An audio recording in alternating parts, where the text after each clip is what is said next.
Assalamualaikum warahmatullahi wabarakatuh. Hamdan syukranillah, amma ba'd. Sahabat Indonesia Plural yang saya hormati dan saya banggakan, di tengah rintikan hujan, suaranya yang masuk ke dalam, saya akan membacakan satu harapan dari HTI, dari Khozinuddin khususnya, untuk supaya Ganjar mendekati HTI, bahkan bekerja sama di dalam berkampanye nanti, dan HTI diberikan kesempatan untuk menjelaskan ide-ide tentang khilafah. Ini orang sedang linglung kayaknya, bangun tidur lalu nulis.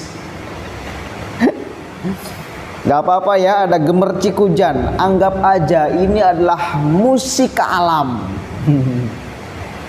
Ya, anggap ini musik alam. Mudah-mudahan suara saya tetap terdengar jelas, saudara. Kita akan baca karena lucu sekali ini. Sayang kalau nggak saya baca. Dari channel Ahmad Khozinuddin, Ganjar potensial menang jika mampu mengkonsolidasikan kekuatan suara Islam melalui jaringan HTI, katanya. Ini kita baca nih ya. Ahmad Khozinuddin, sastrawan politik. Sesungguhnya saat PDIP resmi mengusung Ganjar Pranowo sebagai capres, masalah pencapresan telah selesai. Tugas PDIP selanjutnya adalah memastikan Ganjar menang. Sebab untuk memastikan Ganjar menjadi capres yang ditetapkan KPU, suara PDIP sudah cukup menyiapkan tiket capres untuk petugas partainya. Namun bukan berarti PDIP akan menutup pintu koalisi. Bahkan PDIP harus membuka koalisi kerjasama untuk meningkatkan elektabilitas dan dukungan untuk kemenangan Ganjar, baik dukungan parpol maupun ormas. Untuk mengkonsolidasikan kekuatan politik dalam rangka mendapatkan suara dukungan dari ceruk pasar pemilihan nasionalis, PDIP mampu melakukannya secara mandiri. Karena PDIP memang memiliki basis pemilih kelompok nasionalis. Dalam konteks untuk mendapatkan suara kelompok Islam, PDIP mau tidak mau harus mencari dukungan itu dari ormas yang memiliki basis dukungan kuat dari pemilih kelompok Islam. Salah satunya dari HTI. Posisi kekuatan konsolidasi politik HTI untuk mengkonsolidasikan suara kelompok Islam jauh lebih strategis ketimbang Golkar, katanya. Karena basis pemilih Golkar juga sama dengan PDIP, yakni sama-sama dari kalangan nasionalis. Kekuatan konsolidasi politik HTI bisa dibaca dari beberapa aspek. Di antaranya, pertama, ini kita dikasih bocoran ya oleh Khozinuddin untuk kita bisa mengawasi mereka. Karena dia menjabarkan nih kelompok HTI ada di mana aja nih. Kucluk. Pertama, kekuatan jumlah kader. Meski belum diketahui secara pasti berapa jumlah kader HTI, tetapi publik meyakini jumlahnya mencapai jutaan orang. Jika kekuatan jumlah anggota HTI ini bisa dikonversi menjadi suara dukungan untuk Ganjar, tentu suara ini akan memiliki peran signifikan untuk kemenangan Ganjar. Kedua, kekuatan jaringan intelektual HTI baik dari kalangan ulama, akademisi, praktisi, pengusaha hingga buruh dan mahasiswa. Kemampuan ini juga dapat dikonvensi menjadi dukungan opini untuk kemenangan Ganjar. Anggota HTI diyakini dari banyak segmen, baik ulama, pengacara, dosen, pengusaha, pemuda, dan mahasiswa. Tentu saja ini adalah modal politik yang sangat signifikan untuk dikapitalisasi menjadi dukungan opini dan suara. ketimbang menyewa suara buzzer.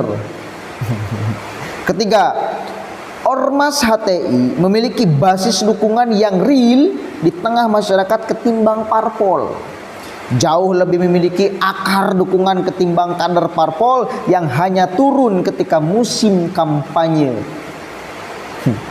Artinya, dukungan HTI dapat dikonversi untuk diraih suara yang selama ini belum memiliki pilihan dan sangat tergantung pada masukan tokoh yang menjadi patronnya. Kekuatan HTI bisa melakukan tugas ini. Hanya saja, upaya ini tidak mudah bagi PDIP karena dukungan itu dipastikan tidak gratis katanya.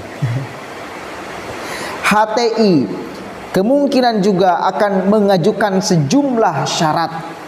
Di antaranya syarat agar HTI bisa menjelaskan ide khilafah secara terbuka kepada segenap kader PDIP dan rakyat pada umumnya. Penulis membayangkan sinergi itu bisa muncul dalam setiap rapat konsolidasi dan kampanye politik. Selain menawarkan Ganjar sebagai capres, momen itu juga bisa digunakan untuk menjelaskan ide khilafah. Ini si Hozinuddin sedang mabok apa ini nih ya? Oh di sini. Dia membayangkan Ganjar datang ke HTI, lalu bersalaman, membuat komitmen HTI siap dukung Ganjar, tetapi di setiap momen-momennya itu mereka akan menjelaskan ide-ide tentang khilafah.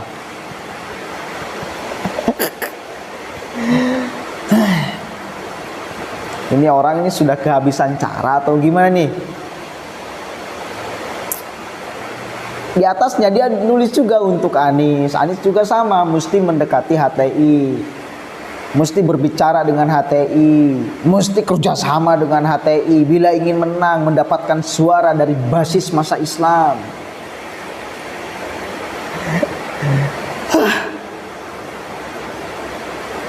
Coba-coba, ini sedang mabok kecubung kayaknya nih ya, si Hozinuddin ya.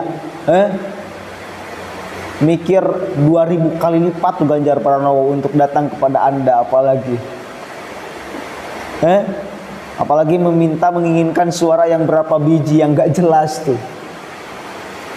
Tapi poinnya satu, bahwa di sini HTI udah jelas-jelas mengincar siapa calon presiden yang bisa bersama-sama dengan mereka, lalu mereka dengan leluasa menjelaskan ide tentang khilafahnya. Maka kita lihat aja ke depannya, siapa yang akan bersama dengan HTI, siapa yang akan bergandengan dengan HTI, siapa yang dikampanyekan oleh HTI, oleh orang-orang seperti Hozinuddin siapa, ya. Dan ketika kita sudah tahu, jauhi dia, bahaya. Udah sangat kurang ajar lah. HTI itu udah punya ideologi, dasar ideologi yang sangat menyimpang di Republik ini. Udah, poinnya itu. Maka siapapun aja orang, calon presiden apalagi, yang dekat, yang meminta suara, atau yang bahkan kontrak politik dengan HTI, maka kita harus curigai. Mereka sedang melacurkan ideologi, dan itu kita tidak bisa biarkan.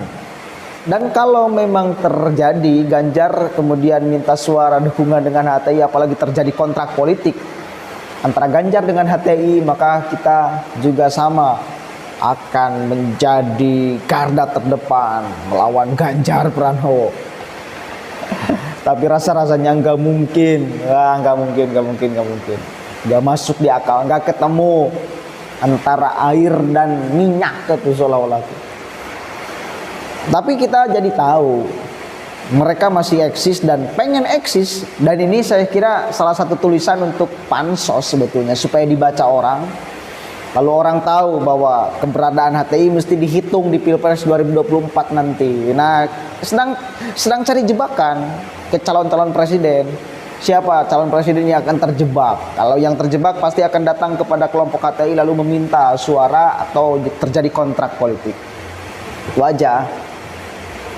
Kan sayang nanti punya basis massa meskipun berapa biji, tapi minimal kalau dibuatkan kontrak kan jadi enak, kontrak politik.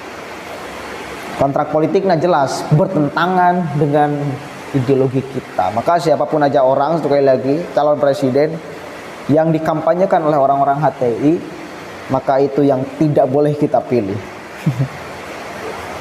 Kasihan. Si Hozinuddin semakin somplak aja ya. Assalamualaikum warahmatullahi wabarakatuh.